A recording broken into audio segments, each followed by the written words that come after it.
Hey everybody, Liz Larson here, Transform One Idea and the Cogno Movement Systems. And I wanted to talk to you about something that I have been hearing again and again, not just in my practice, but just in my daily life. Friends, family, just people I'm talking to. And that's about getting back to normal. People are saying, how do we get back to normal? Or the bigger question is, how do I start to feel normal again? Because people just don't feel good. They don't feel normal. They feel like their nervous systems are out of control, which is true. Excuse me. So, because I've had this conversation so many times recently, I thought it might make a lot of sense to just share it with you. Some real practical tips, some ideas about what's really going on, and what you can do about it.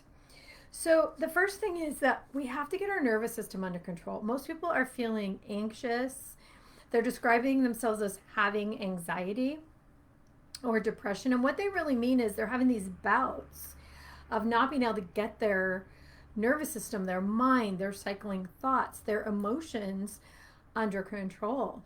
People are having crying jags or staying in house and not wanting to go out. Some people are actually starting to have a form of agoraphobia where they don't want to go out of their house because of what might happen in terms of getting sick or other craziness on the planet. And none of that feels very good in the body. So the first thing we have to do is talk about some practical ways to get our nervous system under control, under our control, back under our control. Because right now, our nervous systems are a little under control of social media, of the news, and actually of each other, because we're sharing posts. We're talking about, oh, did you hear what happened today? Oh, did you hear what happened today? And it's usually something crazy. And we've been using that word, usually it's a little hyperbole, we're exaggerating, but it's not anymore. Everything that has happened to us feels crazy. So, for example, I was out to dinner with my friend the other night, and we're in our little town, quiet little town, outdoor dining, beautiful, and someone was throwing fish at people. Yeah, you heard me. Fish, actual fish, throwing them at diners. And we were one of those people. Thank goodness it didn't hit us. But of all the strangeness on the planet. So that was kind of funny, comedic relief, but it was, crazy. So there's so many things going on, and our nervous systems are simply reacting to all of it. So the first thing we can do, the first practical thing we can do, is start to shift our perspective and shift our focus. Get out of the chaos. So some of you are hearing my voice and I'm saying get out of the chaos, and your nervous system just reacted. Feel yourself. Are you getting hot? Are you even getting a little bit angry? Because you're feeling like the chaos is happening to you and that you can't get out of it. All of these things are bigger than you, and you can't do anything for it, like the presidency, for example. This is a huge polarizing force.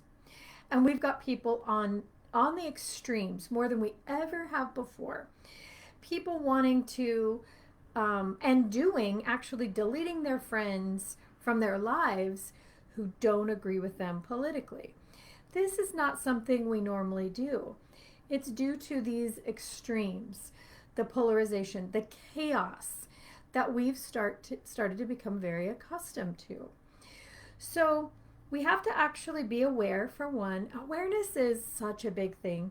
There's so many things that we do every day, all day, that are just habits. And sadly, this has become one of them, the extremes. So what I'm talking about now is shifting away from extremes, shifting away from the chaos, simply shifting our attention. So if anybody has watched the Social Dilemma on Netflix, I really recommend it. They really break it down step by step about how our social media networks are really trying and succeeding very well to get our attention. The more hours that our eyes are on our social media, the longer we can be advertised to, or our thinking can be shifted. So we're being drawn back and back and back to social media, to alarmist posts. And at first it's kind of fun. It's very exciting to our nervous system. Our nervous system gets really energized by these outrageous claims and things that are going on. And then we start to get addicted to it because we're on a little bit of a high. We're on an adrenaline high. We're mad at this one. We're mad at that one. How can they think this? And how could they think that? The thing to understand, and the Social Dilemma makes it really clear, that each side is being fed exactly what they need to be fed to keep their nervous system on fire. Now, I can feel some of your nervous systems right now getting jacked up. How dare she say that what I'm listening to is not the truth? Well, in my work, when I listen, and that's to social media or to a person in my client, I'm listening for the language patterns. I'm listening for things that are very extreme. They always do this. They never do that.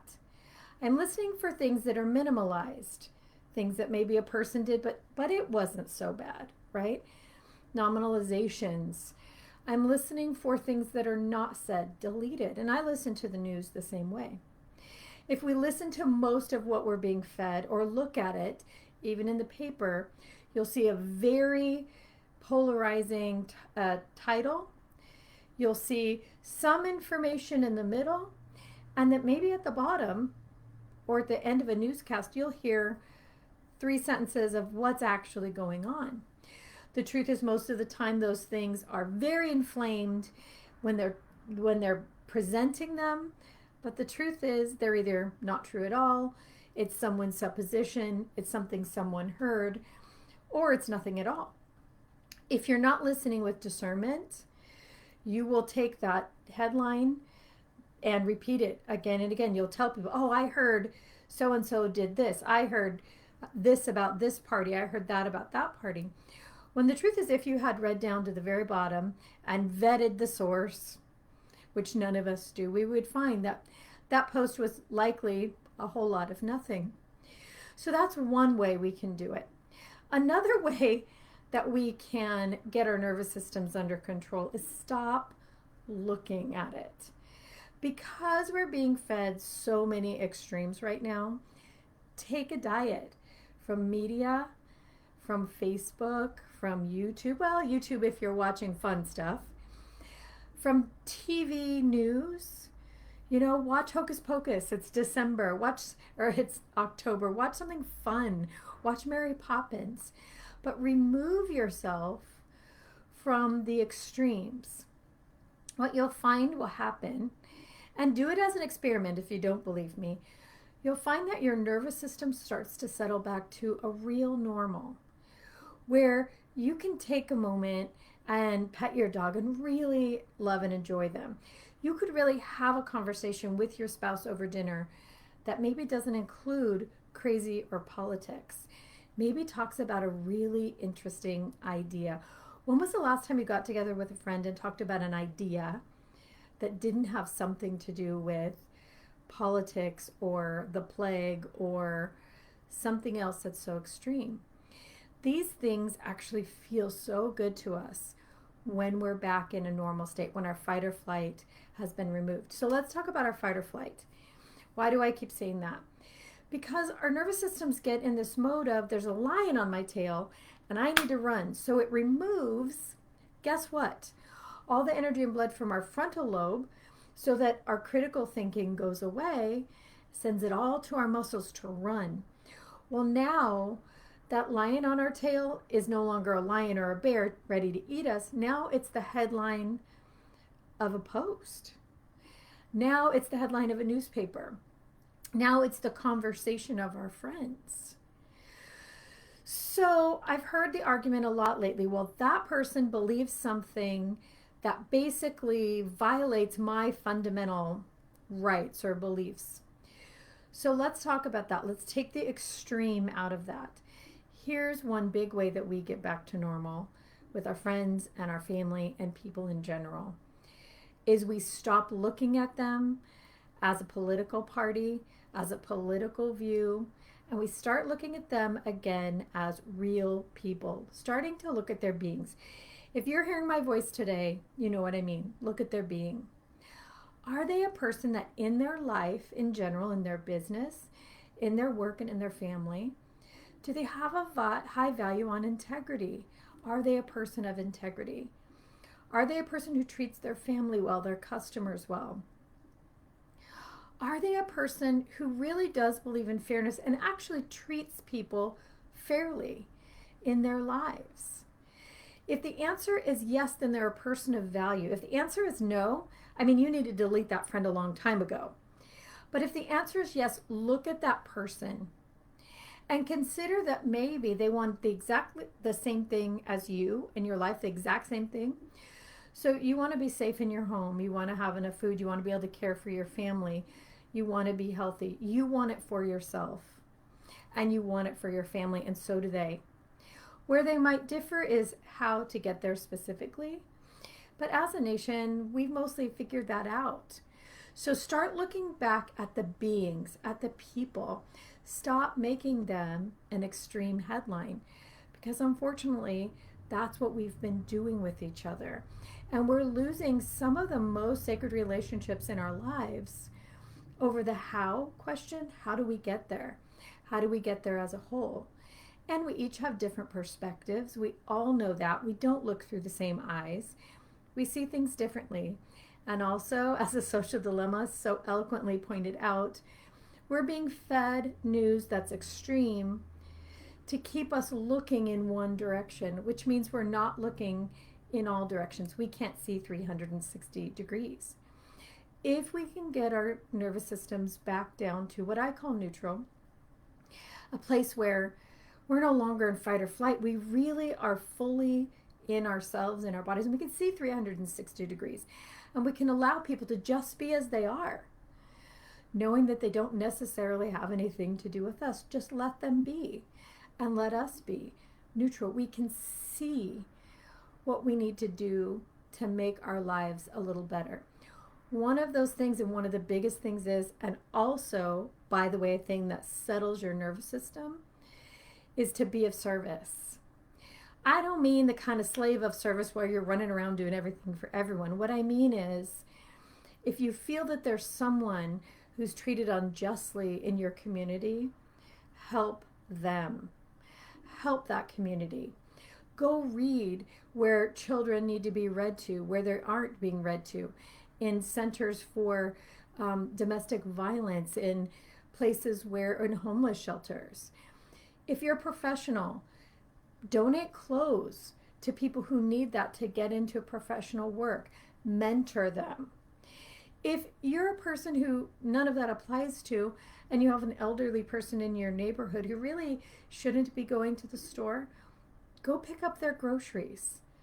Go sweep their front stoop. Anything you can do to actually activate and open your heart centers is going to help you get back to normal and feel normal and remember what's real.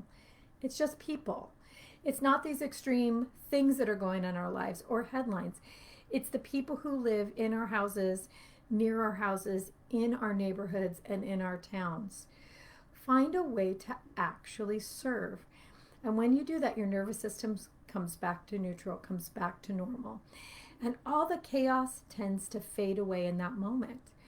Because what difference does it make what's happening halfway across the country if your neighbor is hungry? Or if they need a ride to the doctor? Or if they just need someone to sit and talk with them? This is one of those ways, one of those things that actually brings your nervous system back into harmony now. Right now.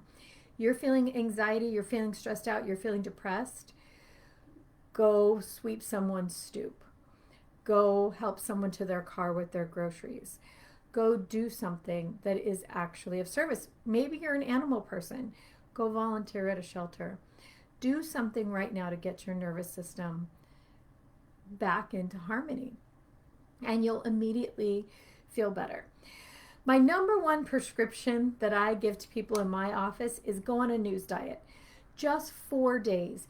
Even if you don't think you have a problem, but you're feeling nervous, you're feeling out of control, you're feeling chaotic, take 4 days and remove yourself completely from social media and news of any kind at all. Ask the people in your lives just not to talk about it for now, that you're taking a news diet. You're taking some time for yourself. This will work better than any meditation you could ever do. Just remove yourself and start to notice. Write it down. How does my system feel? At the end of the 4 days, you might start to forget that all that's going on in the world. The world might look brand new to you. You might move back into what I call neutrality, where you have the ability to see everything, the truth of it all. So 4 days, just 4 days is all I'm asking. Do it as an experiment and see what happens. The other thing is that in my office, we use my favorite tool for getting down to neutrality, and that's a Cognomovement system. It's cognomovement.com. And it's one of many things you can do, but I'll tell you why this one's my favorite. It's that it happens right now. I'm a person who really is pretty impatient and doesn't want to wait around. And I learned early on in this whole crazy time that I would get distracted and be upset for no reason, and I couldn't figure out why. Well, with Cognomovement, we know that that's really an option. Suffering is optional in every situation. If you can just stop the way the body feels, the mind will follow. Right now, the mind will follow. And stop the cycling thoughts and stop the feeling of anxiousness. So what we do is we actually hold on to that feeling. We don't try to push it away. We don't try to deny that we have it. We don't even try to change our minds. In fact, we really don't try to change our minds. What we do is hold on to that feeling, focus on it, and then do this system, which is a cross-body system. It activates the left and the right hemispheres. It moves our eyes through the levels of emotions. In the low position, we're in connection with the body. How do we feel? That angsty feeling really isn't here, it's here. For some of it's in our throats, for some of it's in our belly, but it's in our bodies. It's affecting our bodies. So we focus on that. Then we move the eyes through a place of neutrality. Think about it. If you're daydreaming, you're like this, right? Right about here, neutrality. And then we move into inspiration and ideas. So along with many other things, eye movements that we do in about 5 to 10 minutes, that feeling in the body is just gone. It's neutralized. And from that point, nervous system settles and you start to get you back. Now, here's the really fun thing about that. When you're in a state of chaos and anxiety and fear, and your limbic system is turned up to high, your awareness, your consciousness, your real ability to have this open awareness is limited. You are shut right down into the lower vibrations, down into shame and fear and desire and guilt and all those things that really hold your consciousness, your logical mind even, your higher self down. You don't have the availability of those things when you're in that state. So if you want to be at your highest state of consciousness, if you're interested in elevating your consciousness, everything you can do to turn off that fight or flight system and return back to neutrality in a real way, not just a momentary way, but in a real way, are things that'll help you awaken your consciousness. Be more aware. So what does that mean? What it really means is how your life plays out. When your awareness is open and turned on and elevated, things just kind of work out for you. Also, your relationships get better because now you're seeing people for who they really are, not just the behaviors that you've judged are inappropriate or wrong or the way they believe is wrong. You're just seeing them for who they are. It's so much nicer. And people tend to respond to that. So your life just works better. Your relationships work better in terms of manifesting things. When you're in fear, you're manifesting fear. We just project out of ourselves what's happening in our physical and emotional bodies. And remember, I talked about this. Those things are not necessarily even real. You just feel that way. And that's what we're projecting out there. So, makes perfect sense. It's what you get back. So, when you're clear of these emotional patterns, of the chaos, when you're feeling neutral, when you just feel neutral in your body and in your mind, now you can lean into things that feel great, even in this time of chaos. The people who are taking this kind of advice and doing it for themselves are feeling good. They're actually thriving during this time. It's really possible. But the trick is to pull yourself out of the chaos, to shift your perspective and be in a state where you're at neutral and able to really see what's happening and really take care of what's going on just in your local vicinity, because that's all you really have control over. So this is Liz Larson with Transform One Idea and cognomovement.com. And if you want to know more about my favorite way to get to neutrality, go to cognomovement.com. Otherwise, just take a break from the media, all of it, and see what happens.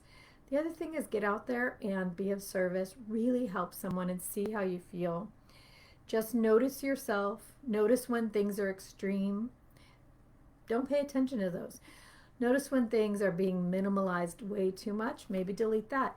Just take the stuff in the middle, or don't take it at all, and just live your life. So guys, I hope that everyone starts to feel better very soon. It's very, very possible for each and every one of us. We just need to take control of what we're doing, what we're seeing, what we're saying, and what we're thinking about. And we can get back to normal.